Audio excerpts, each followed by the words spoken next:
کو صرف دجالی ہے، وہ کذاب پیدا ہوگا، دجال پیدا ہوگا، وہ چیز دجال ہے جو نبوت کی دعویٰ کرے گا۔ ان میں سے ہم یہی فخر کی ضرور کہہ دیتا ہوں کہ ہمارے ملک بنگال سے تو کوئی نبوتی دعویٰ نہیں کیا، اگرچہ دنیا میں کسی حصے سے نبوتی میں دعویٰ کرے، اس کے ساتھ مقابلہ کے لیے ہم ہر وقت جان و مال قربان کر کے تیار ہے اس کے ساتھ جہاد کرنے کے لیے۔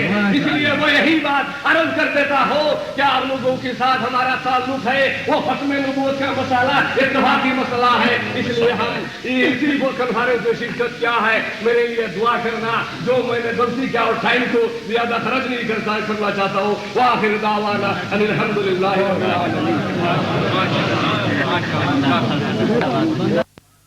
لوری نے کہا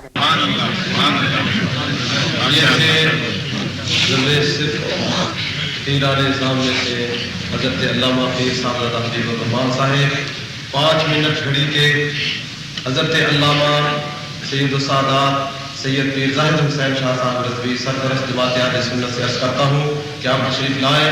نعرہ تکبیر، نعرہ رسالت، نعرہ ختم نبوت،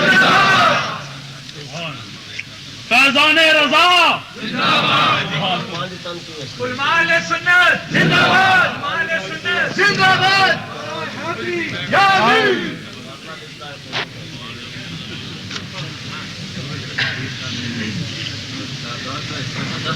بالکل نہ اللہ نہیں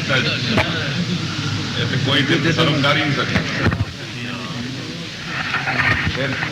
اس ماحول میں نے زندگی کا کچھ حصہ گزارا ہے اور میرے آقا نعمت، میرے استاذ محترم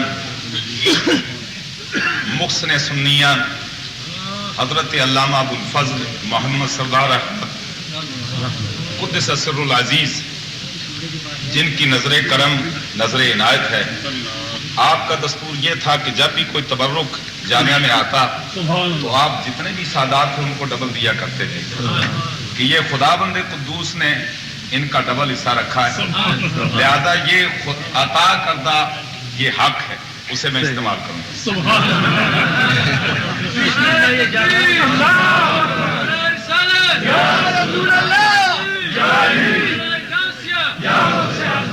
نحمد و نصلی علی رسول الکریم۔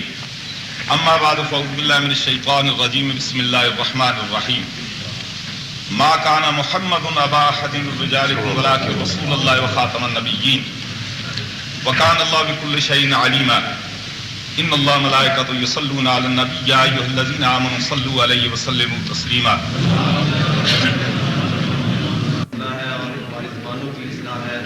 اب میں حضرت علامہ مولانا صاحبزادہ پیرزادہ امداد حسین صاحب کی خدمت میں عرض کروں گا کہ آپ وقت کا خیال رکھتے ہوئے یاد رہے پیرزادہ صاحب مرکزی جماعت اہل سنت کے مرکزی قائد ہیں۔ نعرہ تکبیر، نعرہ رسالت، نعرہ ختم نبوت، علماء اہل سنت زندہ باد، علماء اہل سنت زندہ باد، عوام اہل سنت۔ ہم آپ کے ساتھ زندہ ہیں، آپ نہیں تو ہم بھی مردہ ہیں۔ سبحان اللہ۔ نحمدہ ونصلی علی رسولہ الکریم۔ بسم اللہ الرحمن الرحیم۔ قال رسول اللہ صلی اللہ علیہ وسلم ان النبوۃ والرسالۃ قد انقطعت فلا نبی بعدی ولا رسول بعدی او کما قال النبی صلی اللہ علیہ وسلم۔ واجب التعظیم علماء کرام، مشائخ اعظام اور معزز سامعین، جیسا کہ آپ جانتے ہیں کہ یہ عظیم کانفرنس ختم نبوت کے سلسلہ میں منعقد ہوئی ہے۔ یورپ بھر کے جید علماء کرام تشریف فرما ہے اور ہماری یہ خوش قسمتی ہے کہ حسن اتفاق سے قبلہ سجادہ نشین آستانہ عالیہ شرک و شریف بھی تشریف فرما ہے اور حضرت پیر حامد علی شاہ صاحب بھی حسن اتفاق سے تشریف لے آئے ہیں۔ میں ان کا بیان سننے کے لیے سراپا انتظار ہوں، لیکن حکم کے مطابق وہی 5 منٹ کے اندر اپنی گزارشات ختم کروں۔ معزز سامعین، ختم نبوت مسلمانوں میں آپس کا اختلافی مسئلہ نہیں ہے، سبحان اللہ، بلکہ یہ حق اور باطل اور کفر اور اسلام کا اختلافی مسئلہ ہے۔ کیوں؟ ایک نبی ہو اور ہم اسے نبی نہ مانے تو ہم کافر ہو جاتے ہیں، بعین ہی اسی طرح ایک شخص نبی نہ ہو ہم اسے نبی مان لیں تو بھی کافر ہو جاتے ہیں۔ اسی لیے صحابہ کی جماعت نے متفقہ فیصلہ کیا کہ مسلمہ کذاب دائرہ اسلام سے خارج ہے۔ سبحان اللہ، سبحان اللہ۔ اسی طرح علماء اسلام اور پاکستان کی قومی اسمبلی نے بھی یہ فیصلہ کیا کہ مرزا قادیانی بھی دائرہ اسلام سے خارج ہے۔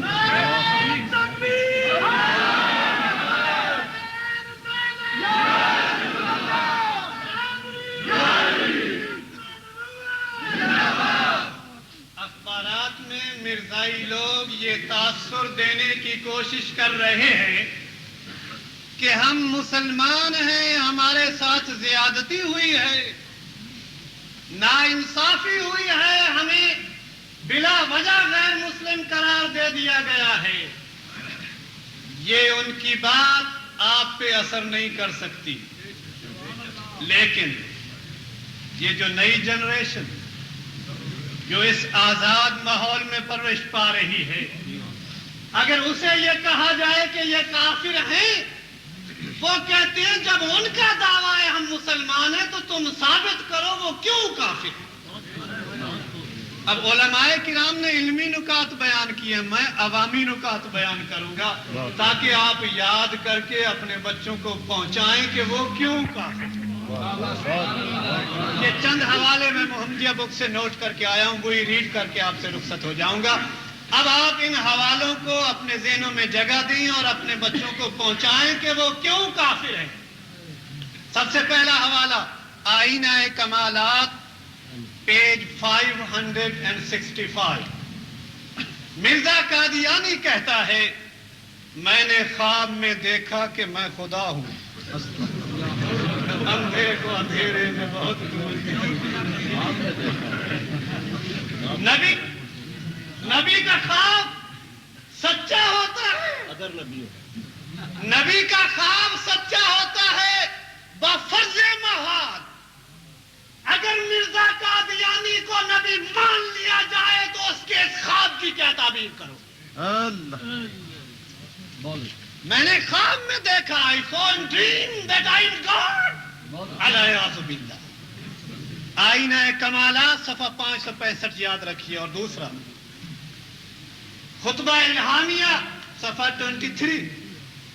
اوتیت صفت الافناء والاحیاء من رب العالمین۔ الیاذ باللہ۔ مرزا کہتا ہے مجھے خدا کی طرف سے بندوں کو مارنے اور زندہ کرنے کی طاقت دی گئی۔ نمبر 3، سچا خدا وہی خدا ہے جس نے قادیان میں اپنا رسول بھیجا۔ دافع البلا صفحہ 11۔ یہ یاد کرنے کی چیز ہے۔ یہ پہنچائیں اپنے بچوں کو، صرف یہ کہہ دینا کہ اس نے نبوت کا دعویٰ کیا ہے نئی جنریشن کے لیے کافی نہیں۔ اسے یہ بتاؤ کہ یہ ان کی کتابوں میں لکھا ہے کہ سچا خدا وہی خدا ہے جس نے قادیان میں رسول بھیجا، تو اس خدا کو کیا کرو گے جس نے مکہ میں ختم المرسلی بھیجا؟ پاکستان کی قومی اسمبلی نے جو کافر کرا دیا، کوئی وہاں سارے علماء بیٹھے تھے؟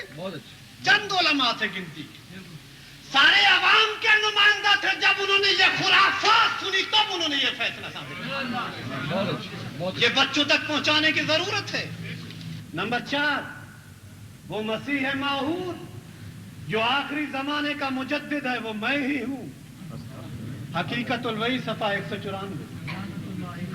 آگے سنیے، میں وہی ہوں جس کا سارے نبیوں کی زبان پر وعدہ ہوا تھا۔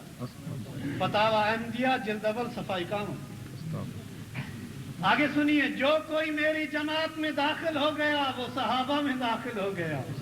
خطبہ الہامیہ صفحہ 171۔ آگے سنیے، جو شخص مجھ میں اور نبی مصطفیٰ میں فرق کرتا ہے اس نے مجھے نہیں جانا اور مجھے نہیں پہچانا. آگے سنیے. منم مسیح زمان، منم کلیم خدا، منم محمد و احمد کے مجتبی. کہتا ہے میں ہی مسیح زمان ہوں، میں ہی کلیم خدا ہوں، میں ہی محمد ہوں، میں ہی احمد ہوں، میں ہی مجتبی ہوں. لعنت اللہ. آگے سنیے. ابن مریم کے ذکر کو چھوڑو، اس سے بہتر غلام احمد ہے. اب آپ نے دیکھا، یہ میں نے چند صرف شاہ سرخیاں آپ کو بتائی ہیں، اگر یاد رہ جائیں تو نئی جنریشن کے لیے کافی ہے. وہ اس کی سچی بات بھی بتا دے جو اس نے ٹھیک بات کی ہے. تو اس کتاب سے میں لکھا، وہ کہتا ہے میں وہ آر ہوں انسان. پوری کر دے. میں چھوٹا سا مولوی ہوں جو کچھ یاد کر کے آئے ہوں مجھ سے سنا. آخری بات سنتے جائیے. آپ نے دیکھا اس مرزا قادیانی نے کتنے دعوے کیے. کبھی تو کہتا ہے میں محمد ہوں، کبھی کہتا ہے احمد ہوں، کبھی مسیح زمان، کبھی کلیم خدا، کبھی مجدد، اور کبھی کہتا ہے عیسیٰ علیہ السلام فوت ہو گئے ہیں، اب میں مسیح زمان ہوں.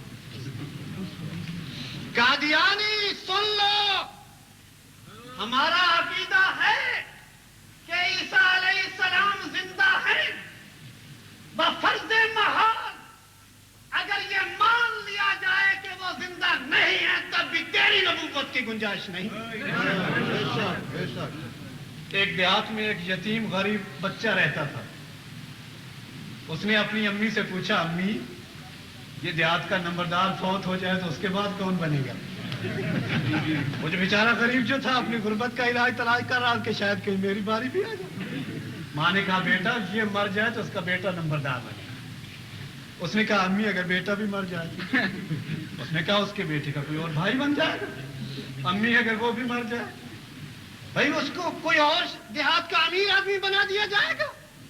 اس نے کہا اگر وہ امیر بھی مر جائے. ماں نے کہا اچھا میں سمجھ گئی، تیری مرضی یہ ہے کہ تیری باری کا بھائی.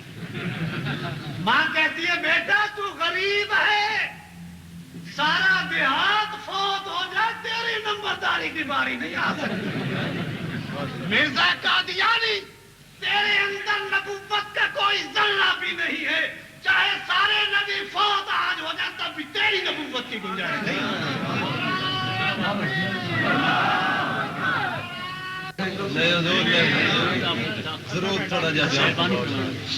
گزارش یہ ہے کہ ایک ہے مسئلہ ختم نبوت، یہ الگ مسئلہ ہے. ایک ہے مرزا قادیانی، یہ الگ مسئلہ ہے. کیونکہ یہ جس وقت پیدا ہوا ہے یہ 1839 ہے یا 1840 ہے، اور پہلے مدتیں بیت چکی ہوئی ہیں کہ یہ مسئلہ طے ہو چکا ہوا ہے. تو مسلمانوں کی 1200-1300 برس کی زندگی جو ہے وہ پہلے سے اپنی تاریخ بنا چکی ہوئی ہے. اور خود اگر صاحب تفسیر کے سامنے یہ مسئلہ پیش نہ ہو چکا ہوا ہوتا تو پھر کسی نئے مفسر کی ضرورت تھی. اگر صاحب تفسیر خود موجود ہے، اس نے اس کی تفسیر ڈالی ہے، تو یہ اصولیوں کا طریقہ کار ہے کہ کسی اجمال کی تفصیل ہوتی ہے، کسی تفصیل کی توجیہ ہوتی ہے، لیکن مفسر کی کوئی تفسیر نہیں ہوتی. اصولیوں نے لکھا ہے، اصول استدلال کیا ہے کہ کسی صاحب کلام کا اپنے کلام کی تفسیر کر ڈالنا، اس کے بعد مزید اس پر گفتگو کا چانس نہیں ہوتا. تو سرکار تاجدار مدینہ علیہ الصلوۃ والسلام نے بذات ہی جب اس کی تفسیر خود کر ڈالی ہے، اس کی ضرورت پیش آئی ہے. ضرورت نہ پیش آئی ہوئی ہوتی تو ممکن ہے سیاق و سباق کا بہانہ کر کے اس تفسیر کی کوئی توجیہ کر لی جاتی. جب واقعہ موجود ہے اور صاحب تفسیر خود تفسیر کرتا ہے، نہ اس کی کوئی مزید توجیہ کی جا سکتی ہے، نہ اس پر مزید کوئی گفتگو کی جا سکتی ہے. سرکار تاجدار مدینہ علیہ الصلوۃ والسلام کا وہ عہد سعادت میں جس میں نبی پاک علیہ الصلوۃ والسلام ظاہری زندگی میں موجود ہیں، مسلمہ کا دعویٰ علماء کرام کی زبانی آپ نے بارہا سنا ہے.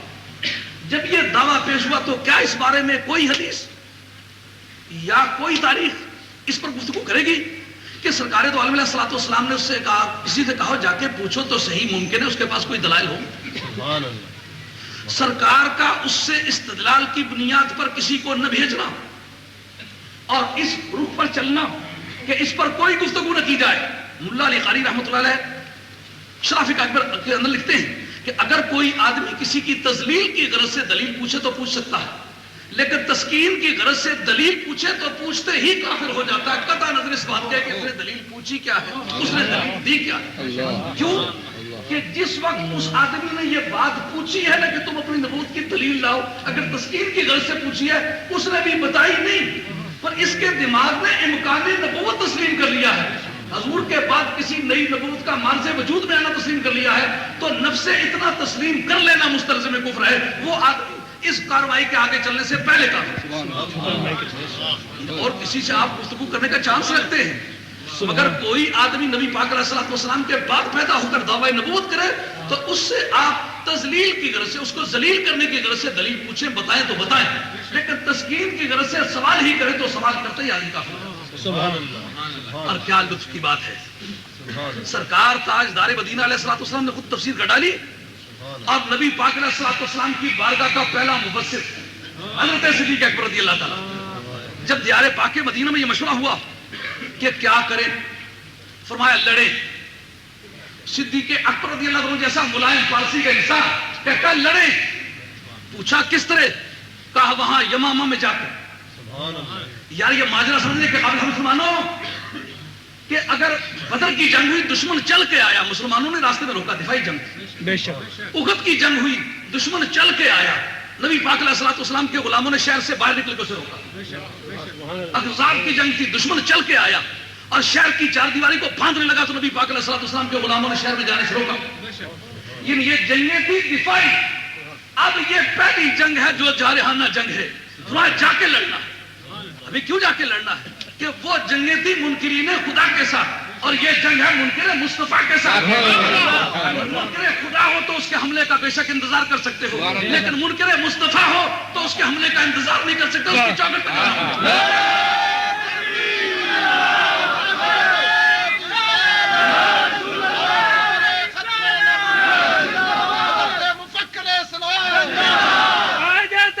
ختم نبوت، تاریخ نظام مصطفیٰ، مال سنت، مال سنت، آبرو ملت، آبرو ملت. کیا ٹھکانے کی بات ہے اس موقع پر.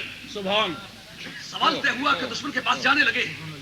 کبھی دشمن بھی دوست کا روپ دھار لیتا ہے. دوست اور دشمن کی تمیز کے لیے الکلمۃ السریہ، پرانے وقت میں اس کو شعار کہتے ہیں، دور حاضر کی فوجی زبان میں آج اس کو کہتے ہیں الکلمۃ السریہ، اس وقت میں کہتے تھے شعار.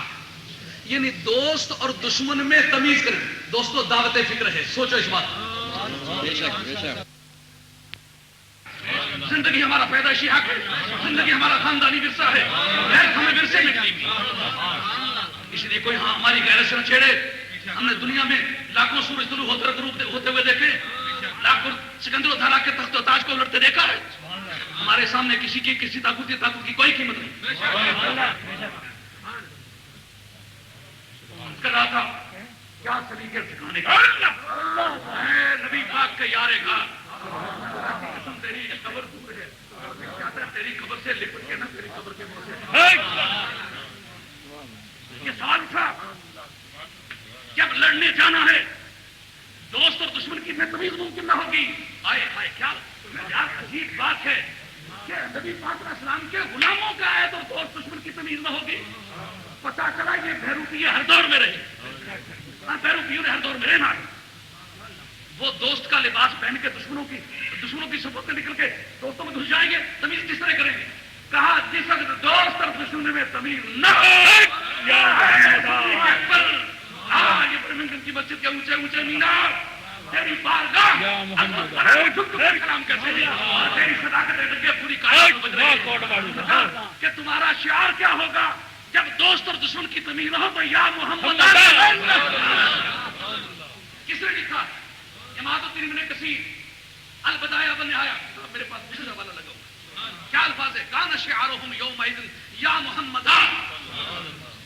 جس نے پہلی ختم نبوت کی جنگ لڑی ہے وہ آدمی یا رسول اللہ کا قائل ہے.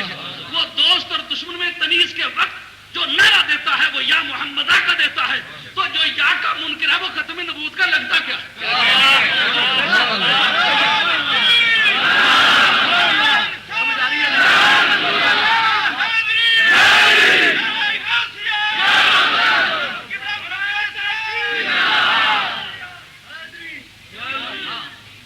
خوبصورت عقیدہ ہے کہ دوست اور دشمن جب مکس اپ ہو جائیں، مولانا یادگاری صدیق اکبر رضی اللہ عنہ کی ذہانت کائنات کے سر عنوان لکھی جانے کی ہے. تھوڑا دوست اور دشمن میں تمیز نہ ہوگی تو کیا کرنا ہوگا؟ یا محمد آ کے نہ ہوگا. تو جو یہ کاشن نہ بولے ڈر. پتہ ہے اس کا مطلب کیا تھا؟ سامنے آ گیا پہچانتے نہیں ہے، یا محمد آ، یا محمد آ. بولا اگر بچ گیا، نہیں بولا تو پار کر. کیا مطلب؟ قاعدہ ہے کوئی چیز فرض نہ ہو. دھیان سے سنو. علماء کرام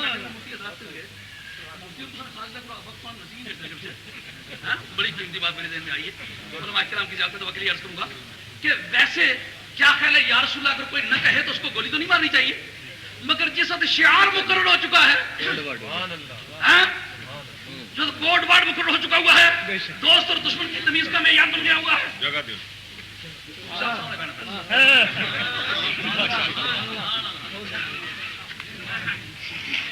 سبحان اللہ. جس وقت دوست اور دشمن میں تمیز کے لیے ایک شعار مقرر کر دیا جائے، پہلے وہ فرض نہیں تھا، پہلے وہ واجب نہیں تھا، مگر اب شعار مقرر ہو جانے کی بنیاد پر وہ لازمی قرار پایا. کل تک اگر نماز کے بعد اونچا ذکر فرض نہیں تھا تو نہ ہو، جائز تو تھا، ہاں، مگر آج اپنے اور بیگانے میں تمیز کے لیے اگر اس کو شعار مقرر کر دیا تو پھر کرنا ہوگا. کل تک اگر محمد صلی اللہ علیہ وسلم کا نام نامی آئے تو ہر وقت چومنا یہ فرائض یا واجبات میں سے نہیں تھا، مطلقاً جائز تھا. تو اب اگر آپ نے اس کو علامت کے طور پر اپنی جماعت کے لیے مقرر کر دیا ہے تو پھر بے شک کل تک فرض نہ تھا، اگر شعار کے درجے کو پہنچ گیا تو پھر کرنا ناگزیر ہوگا. اس موقع پر آپ سے ایک استفسار کرتا ہوں کہ کیا اگر کوئی یہ کہتے کہ وہ کوڈ ورڈ کے طور پر، نشانی کے طور پر عقیدہ تو اس میں شامل نہیں تھا، میں یہ پوچھتا ہوں کہ عقیدہ رکھنے کی ممانعت بھی تو کوئی نہیں تھی، مناسبت کیا بنتی تھی؟ مناسبت یہ بنتی تھی کہ اس وقت اتنی دوری پر جنگ آ کر کے لڑ رہے ہیں، تقریباً کوئی 1200 میل کی دوری پڑتی ہے، اتنی دوری پر جنگ کر رہے ہیں، تیرا مزار مدینہ طیبہ میں ہے. صدیق اکبر یہ عقیدہ چھوڑنا چاہتا ہے کہ نبی پاک کا غلام کئی 1000 میل کی دوری پر بھی مشکل وقت میں اگر پکارے تو مدینے والے کو بھی ایک جیسی نہیں اور تباہی بھی ایک جیسی نہیں، تو پھر ان میں فکری وحدت کیوں ہے؟ اس پر غور کیا اور ایک مدینے کا تاجدار ہے، اس کی عظمتوں پر پوری قوم قربان ہے، اس کی بزرگی پر اور اس کی پڑھائی پر جو یقین رکھتے ہیں، یہ باور کرتے ہیں کہ نبی کو ابتدائے آفرینش سے لے کر قیام قیامت اور قیام قیامت سے بعد ابدالآباد تک جو کچھ ہونے والا ہے سب کا نبی کو علم ہے اور نبی ان کو پروگرام بنا کے دے گیا ہے. بات کو طولانی سمجھ کے نظر انداز نہ کیجیے گا، یہ میرا خون جگر ہے، اس کو پلے پڑھ لیں گے تو نتیجہ لائے. یعنی کوئی یہ جنون نہیں ہے جو کر رہا ہوں، یہ ایک مقصد کی بات ہے.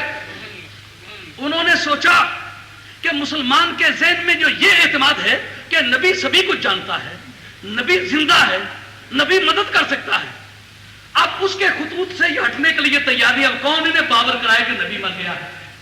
اس کو کل کا پتہ ہی نہیں تھا کیا ہونے والا ہے. تو آج کے حالات میں ہماری بات جب مانیں گے کہ جب ان کو یہ یقین ہو جائے کہ نبی کو کل کا پتہ نہیں تھا. اگر یہ مانے نبی کو کل کا پتہ ہے تو نبی نے آثار قیامت کے ذریعے سے تمام احوال سیاسی طور پر بتا دیے کہ کیا ہونے والا ہے. اب نبی کے نقطہ نگاہ سے ہٹانے کے لیے یہ بات ان کے دماغ میں ڈال لی تھی کہ اب نبی کی وہ پوزیشن جو تم نے کل تک سمجھی ہوئی تھی وہ نہیں ہے، بلکہ نبی کو کل کا پتہ نہیں تھا. نبی کچھ نہیں کر سکتا، نبی تنکے توڑ کے دو نہیں کر سکتا، نبی کی حیثیت بڑے بھائی کی ہے، نبی اپنی امت میں اس طرح کا درجہ رکھتا ہے جیسا کہ کسی گاؤں میں نمبردار کا درجہ ہوتا ہے. کہا اگر یہ معاملہ تو نمبردار بھی تو نیا نیا ان دنوں متعارف ہوا تھا نا، کیونکہ یہ نمبرداری جو ہے نا یہ 1857 کی جنگ آزادی کے دور میں متعارف کرائی گئی، وغیرہ پہلے خیریت کی کوئی نمبردار نہیں. اور یہ سیلداری انعام خوری یہ اس وقت کی سیاسی رشوت ہے. پہلے پولیس بھی نہیں تھی اس ملک میں، یعنی 1849 میں پہلی مرتبہ، نہ 1847 میں پہلی مرتبہ اس ملک میں پولیس کا ڈپارٹمنٹ ریز کیا گیا، وغیرہ پولیس اس ملک میں بھی نہیں تھی. اور وہاں پہلی مرتبہ 1857 کی جنگ آزادی کے وقت پولیس کھڑی کی گئی اور غالباً 1856 میں کھڑی کی گئی اس مسلمانوں کی جنگ آزادی کو روکنے کے لیے. اور پہلی مرتبہ پولیس ایکٹ 1860 میں بنایا گیا. یہ باتیں سوچنے والی ہیں کہ جب اتنا زمانہ وہاں مغلوں کا دور گزرا تو پولیس نہیں تھی تو پولیس کی کیوں ضرورت پڑی؟ انعام خور نہیں تھا، انعام خور کی کیوں ضرورت پڑی؟ ذیلدار نہیں تھا، ذیلدار کی کیوں ضرورت پڑی؟